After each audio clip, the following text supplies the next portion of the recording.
Good morning students. हम लोग क्या पढ़ रहे थे? जनरल एनेस्थेटिक्स पढ़ रहे थे। तो जनरल एनेस्थेटिक्स में ये जो क्वेश्चन है ये हमारा बचा हुआ क्वेश्चन था, ये रह गया था क्वेश्चन। तो बाकी के जो क्वेश्चंस है वो मैंने आप लोगों को जनरल एनेस्थेटिक्स के चैप्टर में स्टार्टिंग में आप लोगों को बता दिए थे।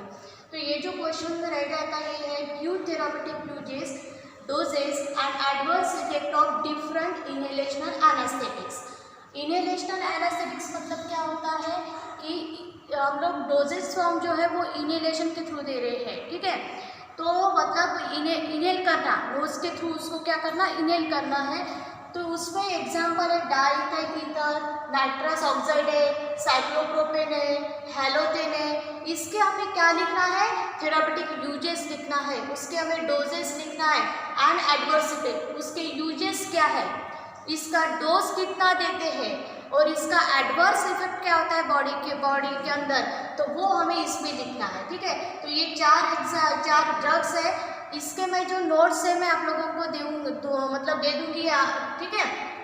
नेक्स्ट जो क्वेश्चन है वो है give therapeutic uses doses and adverse effect of intravenous anaesthetic. अब इंट्रावेनस मतलब ये एनेस्थेटिक एजेंट किसके थ्रू दे रहे हैं हम लोग? आईवी के थ्रू। आईवी मतलब इंट्रावेनस के थ्रू, ठीक है। तो कौन कौन से एग्जांपल है उसमें? थायोपेंटल सोडियम है, कीटामाइन है। ये किसके एग्जांपल है? जनरल एनेस्थेटिक्स के एग्जांपल्स है। तो इसके हमें therapeutic uses doses and adverse effect आप लोगों को लिखना है। तो ये मैं आप लोगों को नोट्स के थ्रू आप लोगों को दे दूंगी, ठीक है। देन जो हमारा जो टॉपिक है वो है लोकल एनेस्थेटिक्स। देन नेक्स्ट जो टॉपिक आता है जनरल एनेस्थेटिक्स के, नेक्स्ट जो टॉपिक है वो लोकल एनेस्थेटिक। अब ये जो टॉपिक है ये इसी से रिलेटेड है, ठीक है। दोनों एनेस्थेटिक्स है, पर ये जनरल एनेस्थेटिक्स है और ये लोकल एनेस्थेटिक्स है। नाम से हमें पता चलता है कि जनरल मतलब क्या होता है और लोकल मतलब क्या होता है। अब जनरल मैंने आप लोगों को बताया कि all parts of a body, ठीक है ना, वो एनेस्थेशिया मतलब एनेस्थेटिक्स होती है। और लोकल मतलब क्या होता है? एक लोकलाइज एरिया या फिर एक रेस्ट्रिक्टेड एरिया अगर हमें एनेस्थेटिक्स करना है या फिर एनेस्थेशिया करना है तो उसको बोलेंगे हम लोग लोकल एनेस्थेटिक्स बोलेंगे। तो इसके जो क्वेश्चंस है वो देख लो। अभी पहला जो क्वेश्चन है वो है define local anaesthetics with example. आप लोगों को यहाँ पे डेफिनेशन लिखना है लोकल एनेस्थेटिक्स की एंड एग्जांपल लिखना है। ये 2 मार्क्स के लिए क्वेश्चन आता है। देन सेकंड जो क्वेश्चन है वो है write down the mechanism of action of A local anaesthetics. यहाँ पे मैकेनिज्म ऑफ एक्शन मैंने आप लोगों को बताया है कि उसी को हम लोग क्या बोलेंगे? फार्माकोडायनामिक बोलेंगे।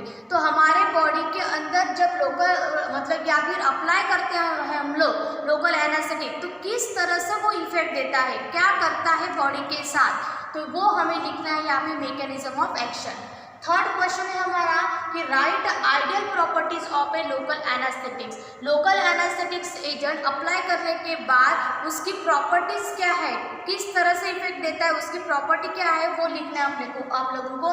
देन है which are the various types of local anaesthesia. इसके अलग अलग टाइप्स भी है कि कौन से रूट से देना है, क्या करना है, तो अलग अलग इसके टाइप्स है, वो हम लोग आगे पढ़ेंगे। देन है classify local anaesthetic agent with example. मैंने जैसे आप लोगों को बताया कि हर टॉपिक में डेफिनेशन एंड क्लासिफिकेशन कंपलसरी है। तो लोकल एनेस्थेटिक्स में कौन कौन से ड्रग यूज होते हैं वो रहेंगे हमारे क्लासिफिकेशन में। तो क्वेश्चन है classify local anaesthetic agent with example. ये 3 मार्क्स के लिए क्वेश्चन आता है। तो ये क्वेश्चन आप लोगों को लर्न करना ही है, क्योंकि एक तो जनरल एनेस्थेटिक्स जैसे मैंने आप लोगों को बताया कि जनरल एनेस्थेटिक्स में उसका डेफिनेशन एंड उसका क्लासिफिकेशन, उसके क्लासिफिकेशन में उसके एग्जांपल्स आते हैं, वो आप लोगों को करना ही है, प्रॉपर्टीज उसके करना है। वैसे ही आप लोगों को लोकल एनेस्थेटिक की डेफिनेशन, क्लासिफिकेशन एंड देन उसकी प्रॉपर्टीज आप लोगों को लर्न करना है। ये क्वेश्चन जो है वो आती है, ठीक है, एग्जाम में। देन है write down the various uses side effect of local anaesthetics lignocaine and procaine. ये क्या है? Lignocaine and procaine local anaesthetics के एग्जांपल्स है। इसके आप लोगों को यूजेस लिखना है एंड साइड इफेक्ट्स लिखना है। तो this is the questions of A local anaesthetics. अभी हमारा जो टॉपिक है वो है लोकल एनेस्थेटिक्स, ठीक है। जनरल एनेस्थेटिक्स कंप्लीट हो गया है। ये किस में आता है? Drug acting on A central nervous system, ठीक है। फर्स्ट हो गया जनरल एनेस्थेटिक्स। सेकंड जो है वो है लोकल एनेस्थेटिक। जनरल एनास्थेटिक्स में हम लोगों ने क्या क्या पढ़ा था, जनरल एनास्थेटिक डेफिनेशन पढ़े थे हम लोगों ने, देन उसका क्लासिफिकेशन, वेरियस स्टेजेस हम लोगों ने पढ़े, आइडियल प्रॉपर्टीज उसके पढ़े हैं, ठीक है ना, और उसमें जो कौन कौन से ड्रग्स यूज होते हैं वो हम लोगों ने देखा है। तो नेक्स्ट हम लोग देख रहे हैं लोकल एनास्थेटिक्स। लोकल एनास्थेटिक्स मतलब क्या होता है, इसकी डेफिनेशन देख लो कि this are the pharmacological agent which after application block the conduction as well as generation of a impulses in localized area मतलब restricted area without affecting degree of consciousness for a particular duration of a time। अब यहाँ पे ये देखो, ये definition क्या कह रही है कि अगर लोकल एनास्थेटिक्स हम लोग क्यों देते हैं, क्योंकि फॉर मैं एग्जांपल देती हूँ आप लोगों को कि अगर हाथ अगर फ्रैक्चर हो गया है तो वो जो एरिया है वहाँ पे लोकल एनास्थेटिक्स अप्लाई किया है, वहाँ पे अगर एक माइनर सर्जरी करनी है तो हम लोग यूज़ करेंगे, क्या करेंगे, लोकल एनास्थेटिक्स यूज़ करेंगे, क्योंकि वहीं पे एक रेस्ट्रिक्टेड एरिया जो है वो फ्रैक्चर हुआ है और वहाँ पे माइनर सर्जरी करनी है।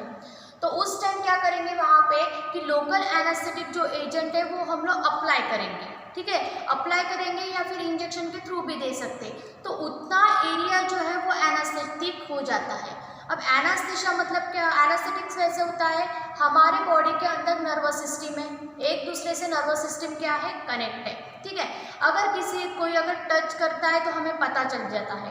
तो ये क्या होता है कि इम्पल्स जो है वो क्या होता है, ट्रांसफर होता है, एक दूसरे से ट्रांसमिशन होता है इम्पल्स का, और वो ब्रेन तक जाता है और ब्रेन से रिप्लाई आता है कि हमें टच हुआ है करके, ठीक है। तो वैसे ही वो क्या होता है, या फिर जनरेशन वो हो गया कंडक्शन, कि जो नर्वस सिस्टम है वो क्या कर रहे हैं, इम्पल्स को कंडक्ट कर रही है ना, अगर किसी ने टच किया और हमें पता चलता है। या फिर जनरेशन मतलब क्या होता है, हम लोग हाथ हिला रहे हैं, पैर हिला रहे हैं, बॉडी मूवमेंट कर रहे हैं, तो वो हमारे बॉडी के अंदर क्या हो रहा है, जो नर्वस सिस्टम है वो क्या कर रहे हैं, जनरेट कर रही है इम्पल्सेस को, ठीक है। तो अगर यहाँ पे अगर सर्जरी कर रहे हैं, मतलब हाथ अगर फ्रैक्चर हो गया वहाँ पे सर्जरी कर रहे हैं और वहाँ पे लोकल एनास्थेटिक्स अगर दे रहे हैं तो उतना ही एरिया जो है वो एनास्थेटिक्स करेंगे, ठीक है, मतलब वहाँ के जो नर्वस सिस्टम है तो उनका जो जनरेशन है एंड कंडक्शन जो है इम्पल्स, मतलब conduction of impulses and generation of impulses वो क्या हो जाएंगे, वहाँ पे ब्लॉक हो जाएंगे, मतलब वहाँ पे सेंस नहीं रहेगा इन ए लोकलाइज एरिया या फिर restricted area without affecting the degree of a consciousness. पूरे वो अपने बॉडी को कॉन्शियसनेस कर रहा है क्या, नहीं, मतलब पूरे बॉडी को एनास्थेशिया करेगा नहीं, सिर्फ वो लोकलाइज एरिया को ही वो क्या कर रहा है, वहाँ पे ब्लॉक कर रहा है, ठीक है। तो ये हो गया है लोकल एनास्थेटिक की definition. This are the pharmacological agent which after application block the conduction as well as generation of a impulses, ठीक है, in a localized area without affecting degree of a consciousness for a particular duration of time तक ही वो क्या रहता है, वो उसका effect रहता है। उसमें जो एग्जाम्पल है वो है प्रोकेन एंड लिग्नोकेन। एग्जाम्पल कौन से उसमें, प्रोकेन एंड लिग्नोकेन। अब उसके हम लोग देखेंगे मैकेनिज्म ऑफ एक्शन क्या है, फार्माकोडायनेमिक्स क्या है उसका, मतलब अगर बॉडी पर हम लोग अगर लोकल एनास्थेटिक अप्लाई कर रहे हैं तो बॉडी के अंदर जाने के बाद वो किस तरह से इफेक्ट देता है।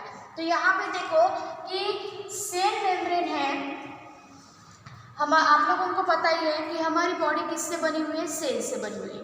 तो सेल का जो आउटर जो मेम्ब्रेन रहते हैं वो है क्या है, सेल मेम्ब्रेन है। तो ये लोकल एनास्थेटिक जब अप्लाई करते हैं तो या फिर इंजेक्शन के थ्रू अगर देते हैं तो ये लोकल एनास्थेटिक्स क्या करता है, ये एक्ट होता है, ये outer part of a cell membrane वो क्या होता है, एक्ट होता है, ठीक है। एक्ट होने के बाद क्या होता है कि यहाँ पे चैनल्स रहते हैं, जैसे सोडियम, ये जो सोडियम जो आयंस है या फिर सोडियम जो कैटायंस है वो रहता है एक्स्ट्रा सेलुलर में, ठीक है, एक्स्ट्रा सेलुलर मतलब सेल के बाहर, ठीक है, और ये जो पोटेशियम है वो रहता है इंट्रासेलुलर में।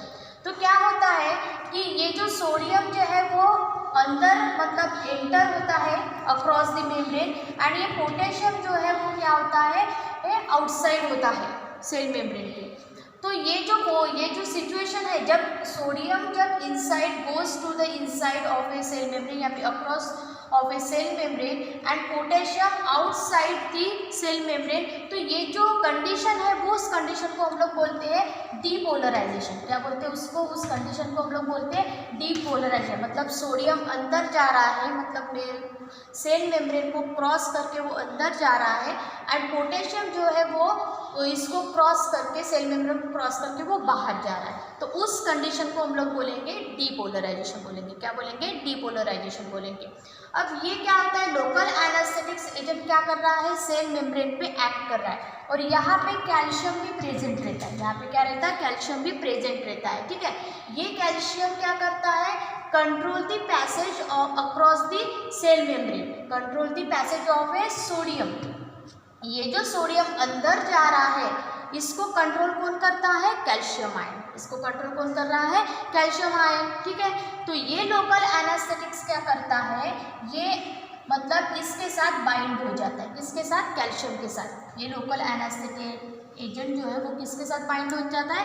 कैल्शियम के साथ बाइंड हो जाता है, और कैल्शियम क्या कर रहा है? इसको कंट्रोल कर रहा है। ठीक है, तो ये बाइंड होने के बाद क्या करता है कि ये इसको कंट्रोल नहीं कर पाता है, सोडियम को कंट्रोल नहीं कर पाता है, और वो क्रॉस नहीं होने देता सोडियम को। और ये इसके साथ लोकल एनेस्थेटिक जब इसके साथ बाइंड हो जाता है तो क्या होता है कि ये जो सोडियम है, ये सोडियम मतलब मेम्ब्रेन को क्रॉस नहीं कर पाता है, और यहाँ पे ये क्रॉस नहीं करेगा, ये आउट ऑफ नहीं जा सकता है, और ये अंदर नहीं जा सकता है। तो इसलिए जो इम्पल्स जो कंडक्शन एंड जनरेशन है उसका वो क्या होता है? ब्लॉक हो जाता है। क्या होता है? ब्लॉक हो जाता है। तो यहाँ पे देखो कि local anaesthetics act on a cell membrane. Local anaesthetic क्या हुआ? एक्ट हुआ सेल मेम्ब्रेन पे, and decreases the membrane permeability. ये जो मेम्ब्रेन परमेबिलिटी है, मतलब सोडियम जो अंदर जाता है, सेल के इनसाइड जाता है, ये परमेबिलिटी क्या की? उसने डिक्रीज की। किसने? लोकल एनेस्थेटिक्स ने। ठीक है, then calcium control the passage of sodium ion across the cell membrane. ये कैल्शियम कहाँ पे रहता है? Outside the cell membrane. ये कैल्शियम क्या कर रहा है? सोडियम को क्या कर रहा है? वो कंट्रोल रख रहा है कि उसको अंदर मतलब control the passage of sodium ion across the cell membrane. इस पर कंट्रोल रखना है। जब भी ये अंदर जाता है तो इस पर ये कंट्रोल रखता है कि कितना जाना चाहिए, कितना नहीं जाना चाहिए, तो ये कैल्शियम कंट्रोल में इसको रखेगा। ठीक है, पर जब लोकल एनेस्थेटिक जब हम लोग अप्लाई करते हैं तो local anaesthetic directly bind with the calcium के साथ बाइंड होता है। अब ये बाइंड हो गया तो इस पे एक्शन देगा। ठीक है ना, इस पे एक्शन देगा तो ये इसको कंट्रोल नहीं कर पाएगा, और कंट्रोल नहीं कर पाएगा मतलब ये जो मतलब सोडियम जो अंदर जा रहा है, पोटेशियम जो बाहर जा रहा है, इस पे क्या रहेगा? ये ब्लॉकेज हो जाएगा। ब्लॉकेज होने की वजह से जो इम्पल्सेस जो जनरेशन कंडक्शन है वो क्या होंगे? ब्लॉक हो जाएंगे। मतलब sodium ion inside and potassium ion outside, उस कंडीशन को हम डीपोलराइजेशन बोलेंगे। और local anaesthetic block the calcium ion, calcium ion block कर देता है। जब ये बाइंड होता है तो कैल्शियम आयन क्या होता है? ब्लॉक कर देता है, और ब्लॉक होने की वजह से क्या होता है कि सोडियम भी अंदर नहीं जा पाता है। सोडियम भी क्या अंदर नहीं जा पाता है, और उसकी वजह से क्या होता है? Blockage the conduction and generation of A impulses हो जाता है। तो ओवरऑल अगर हम लोग देखते हैं तो ब्लॉकेज हो जाता है, और उसकी जो एक्शन पोटेंशियल जो है, एक्शन पोटेंशियल मतलब सोडियम अंदर जाने के बाद जो चेंजेस होते हैं, जो इलेक्ट्रिकल चेंजेस होते हैं, वो भी क्या होंगे? पूरे ब्लॉक हो जाएंगे। मतलब यहाँ पे अगर हम लोगों ने लोकल एनेस्थेटिक्स जो एजेंट है अप्लाई अगर किया, अप्लाई करने के बाद यहाँ पे जो कैल्शियम जो आयंस रहते हैं उसको वो ब्लॉक कर देता है, और ब्लॉक करने की वजह से ये भी क्या होगा? अंदर नहीं जा पाता, और अंदर नहीं जाने की वजह से क्या होता है? पूरे इम्पल्सेस जो है वो ब्लॉक हो जाते हैं। मतलब उसका इम्पल्सेस का जो कंडक्शन है, वो जनरेशन है, वो क्या हो जाता है? ब्लॉक हो जाता है। ठीक है, और यहाँ पे अगर हम लोग कितना भी टच करेंगे या फिर कोई हाथ पैर हिलाएंगे तो वो भी नहीं कर पाएंगे। मतलब वहाँ पे क्यों नहीं कर पाएंगे? क्योंकि वहाँ पे लोकल एनेस्थेटिक एजेंट अप्लाई किया गया है या फिर इंजेक्शन के थ्रू दिया गया है। ठीक है, हम लोगों ने क्या देखा है कि पहले डेफिनेशन देखी हम लोगों ने, देन मैकेनिज्म ऑफ एक्शन देखा आप लोगों ने। तो ये मैकेनिज्म ऑफ एक्शन जो है वो आप लोगों को समझना जरूरी है, क्योंकि किस तरह से लोकल एनेस्थेटिक्स एक्ट होता है। क्योंकि ये कैल्शियम पे एक्ट होता है और उसको ब्लॉक कर देता है। ये ब्लॉक किया तो ये इस पे कंट्रोल नहीं रखेगा, और ये इस पे कंट्रोल नहीं है मतलब ये अंदर नहीं जा पाएगा, ठीक है ना। और ये अंदर नहीं गया तो क्या होगा, इम्पल्स जो है वो क्या होंगे, ब्लॉक हो जाएंगे, उसका जनरेशन कंडक्शन वो ब्लॉक हो जाएगा, ठीक है।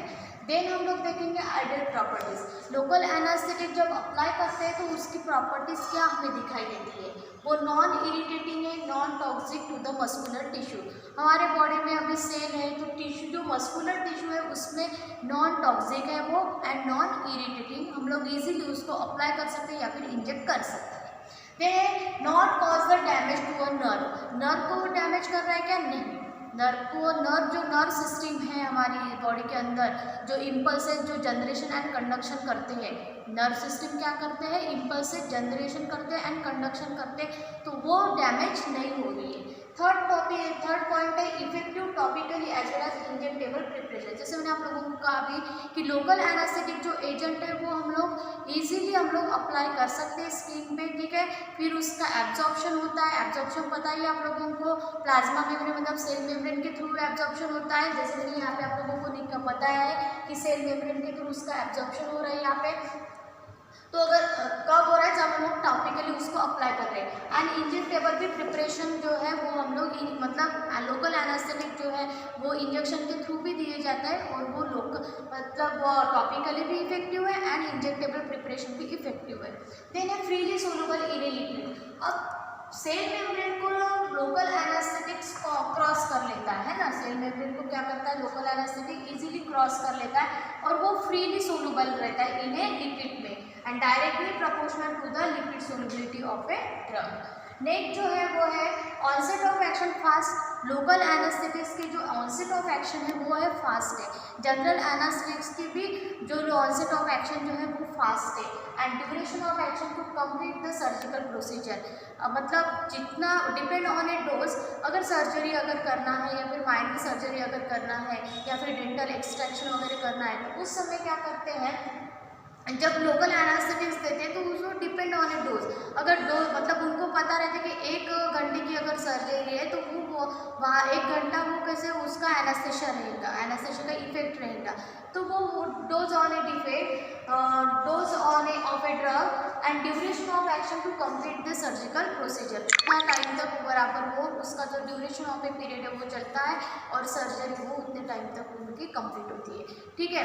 तो लोकल एनास्थेटिक्स में हम लोगों ने ये देखा है कि डेफिनेशन उसकी क्या है वो आप लोगों को याद करनी है, क्योंकि एग्जाम में पूछते हैं कि डेफिनेशन और 2 मार्क्स के लिए पूछते हैं विद एग्जाम्पल।